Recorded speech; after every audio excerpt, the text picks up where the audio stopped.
주시는 하나님의 말씀은 마태복음 13장 32절에서 33절입니다. 마태복음 13장 32절에서 33절 공독해드리겠습니다.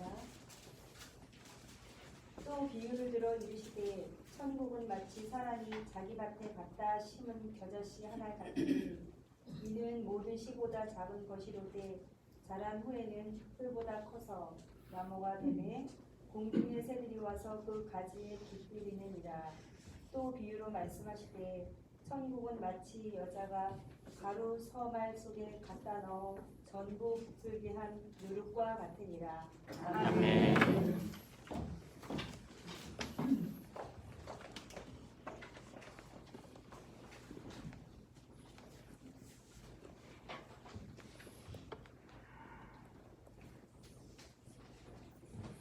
선하신 하나님의 사랑과 평강이 여러분과 함께 하시기를 주님의 이름으로 축원드립니다. 아멘. 장마 구름으로 인해서 지난 한 주간 하늘이 가려진 채로 보냈습니다. 예년과 다르게 올해는 습기 잔뜩 빨아들인 구름이어서 곳곳에 홍수가 나고 지난주 남부 지방은 심한 침수 피해를 입었습니다. 하루빨리 피해를 복구하고 회복하기를 기도합니다. 며칠째 비가 내리니 꿉꿉하고 번거로운 것들이 참 많죠. 비가 오는 풍경을 바라보다가 혼잣말로 이렇게 말했습니다. 에구, 이제 비 좀 그만 오지.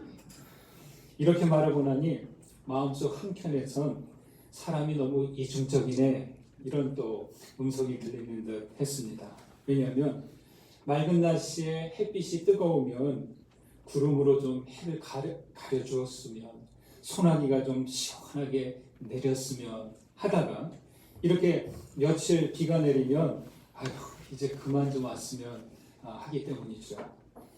사실 지구의 계절과 날씨는 아무렇게나 제멋대로 변하는 게 아닙니다. 자전과 공전을 정확하게 따르고 대기의 온도와 습도, 기압차에 따라 변하는 것이죠. 그것이 자연을 운영하시는 하나님의 섭리입니다. 사람의 마음은 언제나 자기중심적인 것에서 벗어나기 힘든 것 같습니다. 자연의 섭리에 자신을 맞춰가지 않고 자기 편리에 따라 자연을 바꾸려고 하는 것이죠. 우리가 지금 겪는 이 자연재해와 바이러스 진화는 과도한 산업화와 개발이 원인으로 드러나고 있습니다. 며칠 동안 구름으로 뒤덮인 하늘을 보다가 운외창천이라는 말이 생각났습니다. 운외창천, 구름 너머로 푸른 하늘이 있다, 이런 뜻입니다. 회색 구름 뒤덮인 날들이 오래 가기에 잠시 푸른 하늘을 잊고 지냈습니다. 일상을 살다 보면 흐린 하늘처럼 우울한 날들이 계속될 때 맑은 날을 잊을 수 있습니다. 새해를 맞자마자 코로나19라는 바이러스 구름이 온 세상을 뒤덮었고 벌써 반년을 지나고 있습니다. 바이러스 유행이 이렇게 오래되다 보니 푸른 하늘이 없는 것처럼 세상이 온통 우울해 보입니다. 그래도 이 바이러스 구름 너머에는 여전히 맑고 푸른 하늘을 잊지 않아야 하겠습니다. 내내 하늘이 흐려도 가만히 보면 어떤가요? 구름들이 정지된 채 있는 게 아니라 어때요? 빠르게 움직이고 있는 것을 알 수 있죠. 그러다가 이동하는 구름 사이로 잠깐이나마 파란 하늘 보이면 얼마나 반가웠는지 모릅니다. 혹시 이런 식구 들어보셨는지요? 지리한 장마 끝에 서풍에 몰려가는 무서운 검은 구름의 터진 틈으로 언뜻 보이는 푸른 하늘은 누구의 얼굴입니까? 시기 괜찮죠? 몰려가는 구름 사이로 언뜻 보이는 푸른 하늘, 누구의 얼굴일까요? 그렇습니다. 저는 그 푸른 하늘이 바로 하나님의 얼굴로 보입니다. 혹시 구름이 더 짙어지고 더 오래 거치지 않는다 해도 우리의 창천이신 하나님 계심을 잊지 않아야 하겠습니다. 네. 여러분, 벌써 수개월째 코로나19 바이러스 구름이 하늘을 뒤덮고 있죠. 그 외에도 우리 개인적으로 수시로 이런저런 염려와 근심의 구름들이 밀려오기도 합니다. 그리스도인들은 어떤 모습이어야 할까요? 그리스도인은 어떤 암울하고 우울한 시절을 보낸다 하더라도 하늘을 볼 수 있는 그런 사람들입니다. 여러분, 구름 위에 있는 푸른 하늘 보이십니까?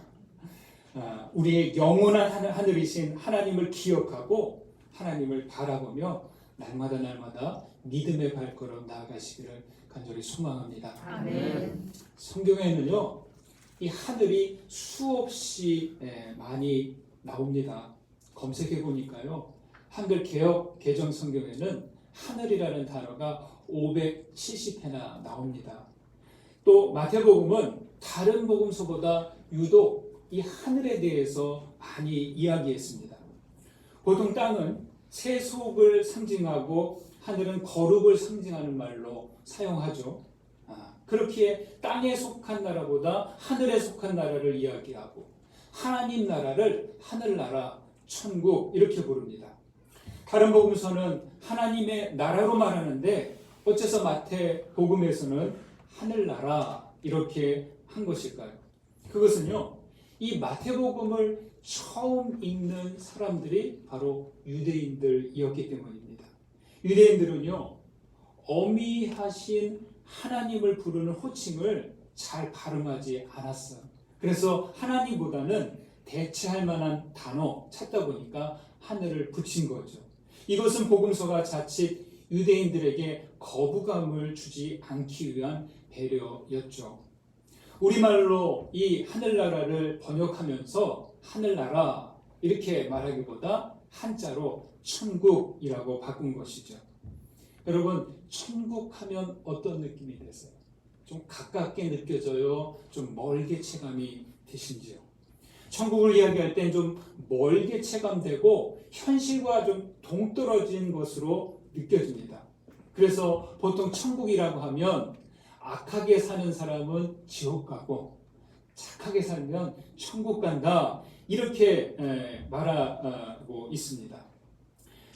이렇게 말하듯이 죽음 이후의 장소로 여기는 것이죠. 그래서 천국 간다, 하늘나라에 간다, 이거는 바로 죽었다로 이해하는 것이죠. 이런 이유로 신학자들은 마태복음이 하늘나라, 천국으로 표현한 것을 좀 조심스럽게 여깁니다. 그 이유는 하늘나라, 천국이란 표현이 하나님의 나라의 본래 뜻을 오해할 여지가 많이 있기 때문이죠. 여러분, 아셔야 될 것은 죽음 후에 가는 천국과 복음서에서 예수님이 말씀하시는 천국, 하나님 나라는 그 의미가 다르다는 것을 아셔야겠습니다.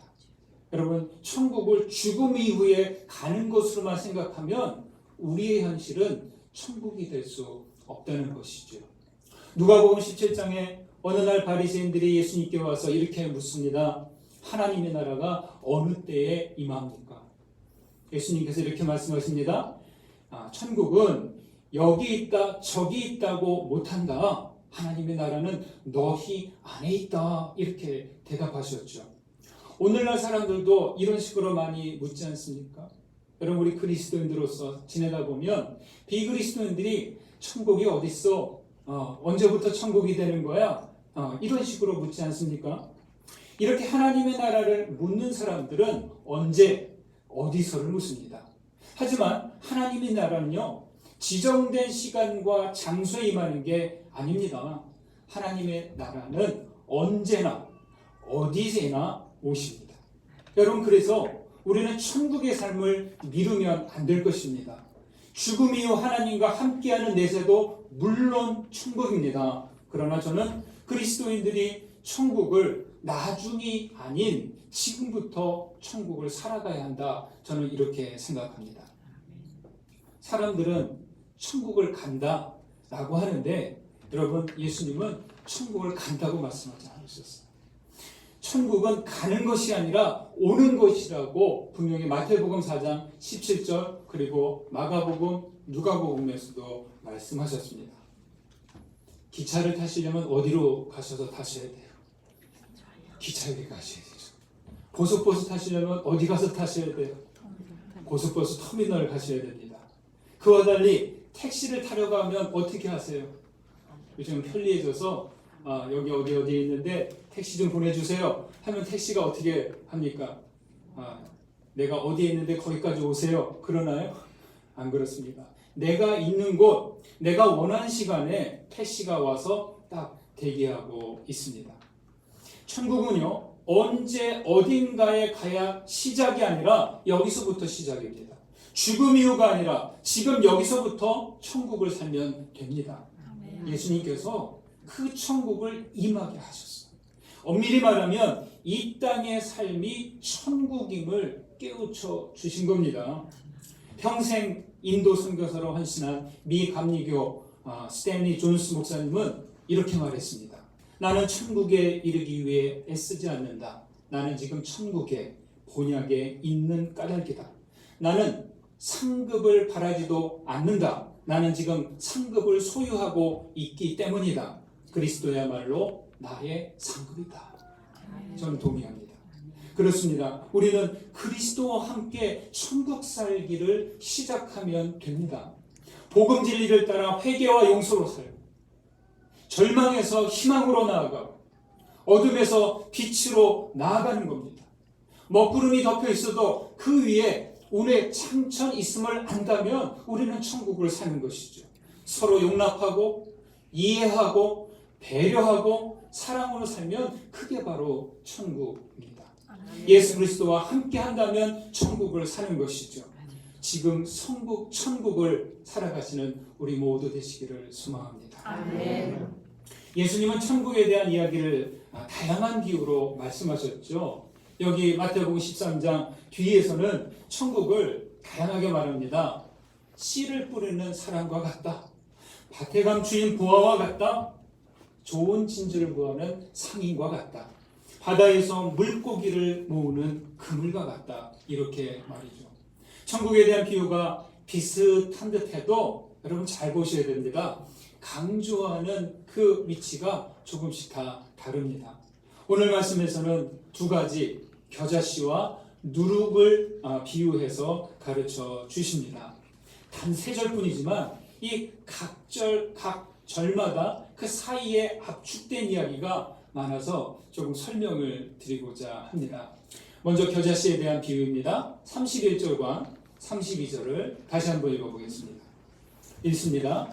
또 비유를 들어 이르시되 천국은 마치 사람이 자기 밭에 갖다 심은 겨자씨 하나 같으니 이는 모든 씨보다 작은 것이되 자라나는 흙을 받아서 나무가 공중의 새들이 와서 그 가지에 깃들이니라. 천국은 자기 밭에 갖다 심은 겨자씨 하나를 같다라고 합니다. 여러분 겨자씨를 아시죠? 겨자씨를 본 적이 있으시나요? 저는 봤습니다. 씨앗이 아니라 그냥 모래알 같아요. 아주 작습니다. 후 하고 불면 날아갈 정도로 작습니다. 그러나 이 무시할 수 없는 것은 이 겨자씨도 씨앗이라는 거예요. 싹이 나서 자라면 풀보다 커서 나무가 되고 새들이 깃들인다 이렇게 말합니다. 지난해에도 새벽에 마태복음을 우리가 볼 때 제가 말씀드렸는데요. 제가 여쭤볼게요. 여러분 겨자는 나무인가요? 풀인가요?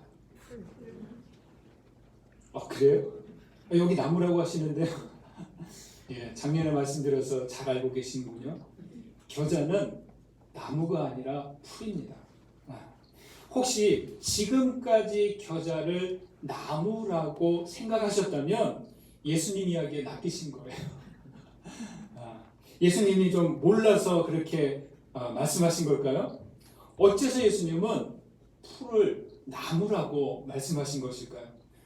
예수님은 의도적으로 풀을 나무라 이렇게 말씀하신 거죠. 아주 작은 겨자씨 한 알이 새들이 깃들일 정도로 큰 나무처럼 되는 게 천국과 같다 이 이야기를 하시려고 말씀한 것이죠. 새들이 와서 깃들인다 하는데요. 이 말은 여기에만 나오는 게 아니에요. 에스겔서, 다니엘서 이런 곳에 보면 자주 나오는 표현이죠.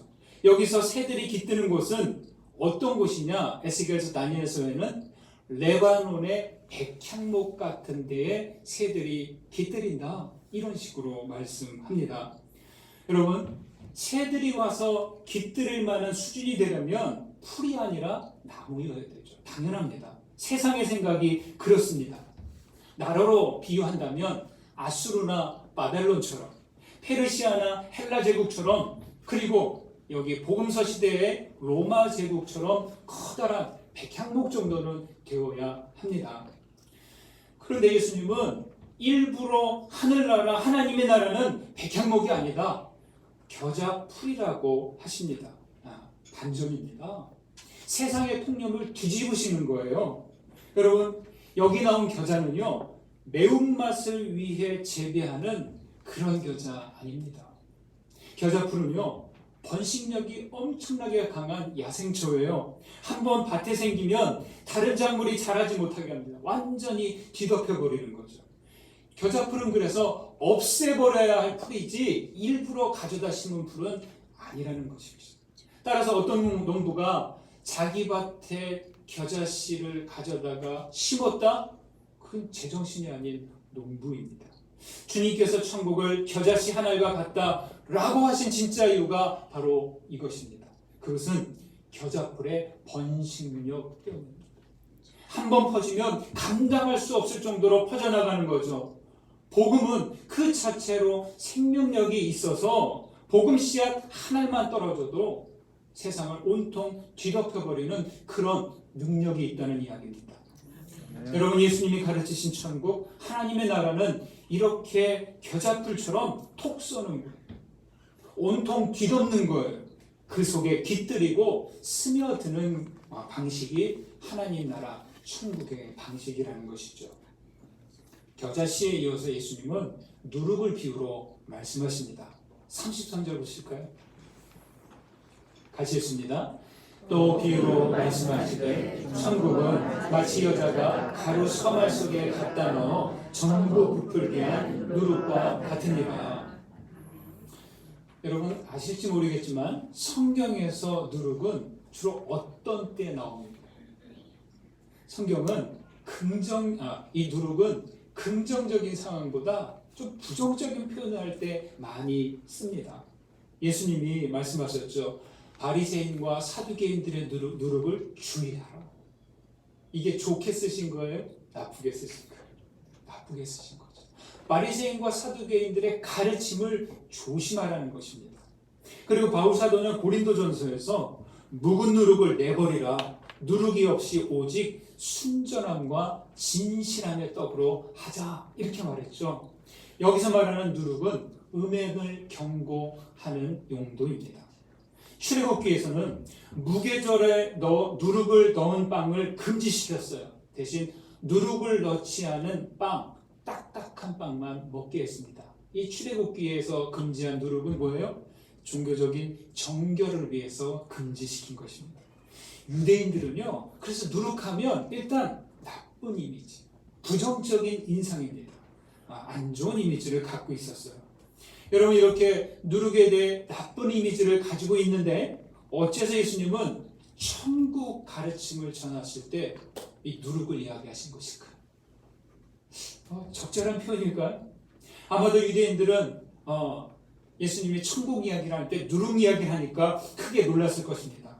아니, 어째서 천국 이야기하는데 별로 안 좋은 누룩을 말씀하시는 것일까 의아해한 것이죠. 자기 밭에 겨자씨를 심은 사람의 예처럼 여기서도 예수님은 모르고 하신 말씀이 아니라 일부러 하신 거예요. 이것은 전통과 관습에 젖은 유대인들을 일깨우기 위해서이죠.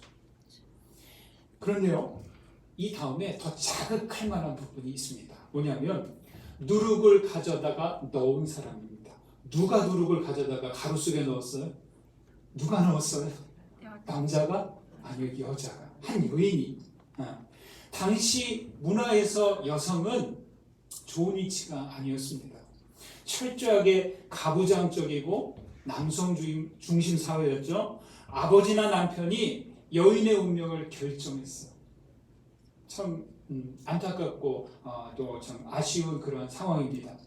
그리고 여자들은 부정하다 해서 중요한 일에 나서지 못하게 했습니다. 빵을 반죽하는 일은 허드렛 일이에요. 남성들이 할 게 아니에요. 예, 그래서 누구를 시켰어요? 허드렛 일을 여성들이 한 것이죠. 당시 유대인 남성들이 이 이야기를 들어요. 천국은 여자가 가루 서말 속에 갖다 넣은 누룩과 같다. 물론 당연히 여자들이 빵을 만들기 위해서 가루를 이렇게 반죽하지 당연해요. 그런데 천국을 이 일에 비유하는 거예요. 남성들 입장에서 어때요? 조금 기분이 별로였을 것입니다. 반감이 생겼을 거예요. 이 여인이 누룩을 가루 서말 속에 넣었습니다. 여러분, 이 넣다라는 것을 주석에 찾아보니까 그냥 넣어서 그냥 넣다가 아니더라고요. 그 깊은 의미가 뭐냐면 비밀스럽게 숨기듯이 넣는다, 그런 뜻이에요. 예. 누가 모르게 안 보일 때 넣었다는 말인데요. 가루에 누룩을 넣어 섞는 게 뭐 그리 나쁜 일이라고. 비밀리에 조용히 안 보일 때 넣습니까? 누룩을 넣을 빵을 금지하는 무교절기라 그렇게 한 것일까요? 가루 서말 정도의 양은 몇 명이 먹을까요? 용사님, 우리가 떡 한 말 하면 몇 명 정도가 먹나요? 한 몇십 명 먹죠. 가루 서말이면 100명 이상이 먹을 수 있는 양입니다. 여인이 알고 그랬는지 실수로 그랬는지 모르나 그 결과는 몇 명이 먹는 양이 아니라 100명 이상에게 나눠야 하는 그 분량이 됩니다. 여러분, 여인이 가루 서말 속에 갖다 넣어 온통 부풀게 한 누룩, 천국이 이와 같다고 하시는데 주님이 전하시고자 하는 그 내용이 무엇일까요? 당시 유대교가 누룩을 넣지 않은 빵처럼 너무 딱딱해서 이렇게 말씀하시는 것 아닐까? 엄격하게 절기를 지켜야 하고 가난한 자들을 무시하는 그 사회를 깨우기 위한 의도로 하시는 말씀이 아닐까? 가난한 자들을 무시하는 그러한 세상, 여인들을 하대하는 그러한 세상에 좀 경종을 울리시려고 그렇게 말씀을 하시는 것 아닐까 하는 생각이 듭니다. 간단히 말해 천국은 누룩 없는 빵처럼 딱딱하지 않고 부정하게 보이더라도 오히려 좀 부풀어서 부드러워진 빵과 같다, 이렇게 말씀하시는 것이죠. 3절밖에 안 되는 분량이긴 하나 이 말씀을 읽고 이렇게 묵상하는 가운데 성령께서 저에게 이렇게 물으십니다. 너희가 감당할 수 없을 정도로 너의 삶을 온통 뒤덮는 겨자씨 한 알만큼의 그 무엇 있느냐? 또 너에게는 전부 부풀게 만드는 누룩과 같은 무언가가 있느냐? 저의 대답은 당연 예, 있습니다, 이겁니다. 그런데 자신 있게 예라고 답하기가 좀 그렇습니다.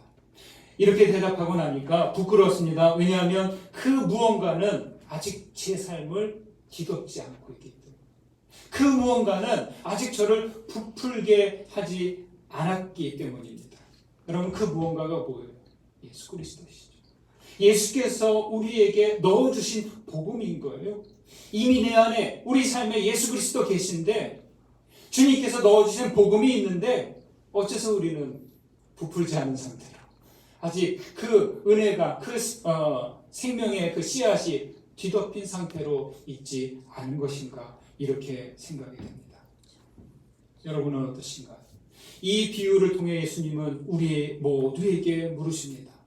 여러분에게는 삶을 온통 뒤덮는 겨자씨 하나, 삶을 전부 부풀게 하는 그 누룩과 같은 그 무언가 있으십니까? 예, 있습니다. 그러나 밭을 뒤덮지 못하고 부풀지 못한 상태, 아니 예전에는 온통 부풀었지만 이제는 가라앉아서 나도 모르게 딱딱해진 상태는 아닌가, 여러분 보시기 바랍니다. 심은 씨앗이 싹을 틔우지 못한다면 싹을 틔우는 조건이 안 돼서일 것입니다.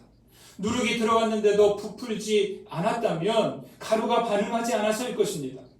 그래서 우리 마음과 일상을 수시로 돌아봐야 하겠습니다. 그런데요, 우리 마음밭은 차가워지고 딱딱해졌어요. 우리 일상은 딱딱하게 굳어져 버렸어요. 어떻게 하다가 겨자씨와 이 누룩이 반응하지 않는 상황이 되었을까요? 우리 앞서 4가지 씨앗의 비유에서처럼 우리 마음이 여전히 길가, 돌밭, 가시덤불의 상태로 있는 것은 아닐까요? 분주함과 상처와 무관심과 냉소와 염려와 재리의 유혹들이 우리를 덮고 있지 않는지 우리는 직시해 봐야 하겠습니다. 여러분, 우리 안에는 예수 그리스도께서 겨자씨 하나로 계십니다. 우리 안에는 그리스도의 복음이 누룩처럼 섞여 있습니다. 그런데 씨앗이 없는데도 잘 안 자르는 것 같아요. 왜 그럴까요? 누룩이 있는데도 잘 부풀지 않는 것 같아요. 왜 그럴까요?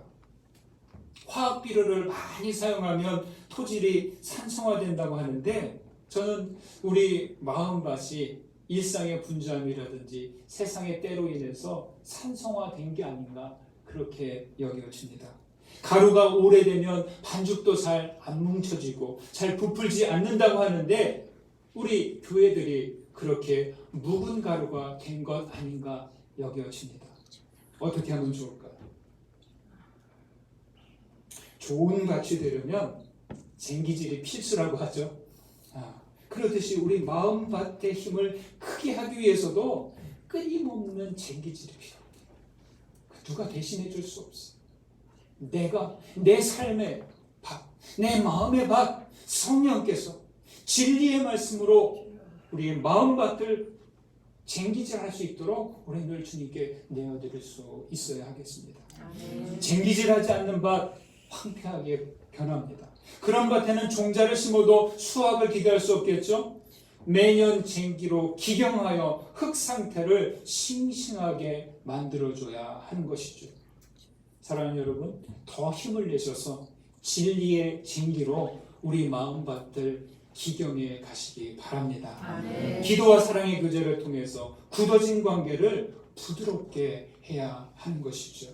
오늘 말씀을 통해 다시 한번 하나님 나라의 모습을 그려봅니다. 우리 강저신의 교회가 씨앗 하나 잘 자라서 영혼들이 와서 깃드는 곳이 되기를 바라고, 우리 교회가 전부 부풀어서 이웃들과 함께 나누며 즐기는 그런 잔치하는 그런 강저 시내가 되시기를 주님의 이름으로 축원드립니다. 아멘. 받은 은혜 감사하면서 거듭 기도드립니다. 오늘 말씀 가운데 하나라도 울림이 되는 것이 있다면 여러분 붙드시기 바랍니다. 그 말씀을 주님께 내어드리고 씨앗이 되고 우리의 내면을, 우리의 삶을, 나의 마음을 기경할 수 있는 그러한 쟁기가 되도록 하나님께 기도하시기 바랍니다. 기도합니다.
우리 생명의 씨앗인 주님, 이 땅에 심으신 생명 씨앗 하나로 온통 복음과 사랑으로 뒤덮였습니다.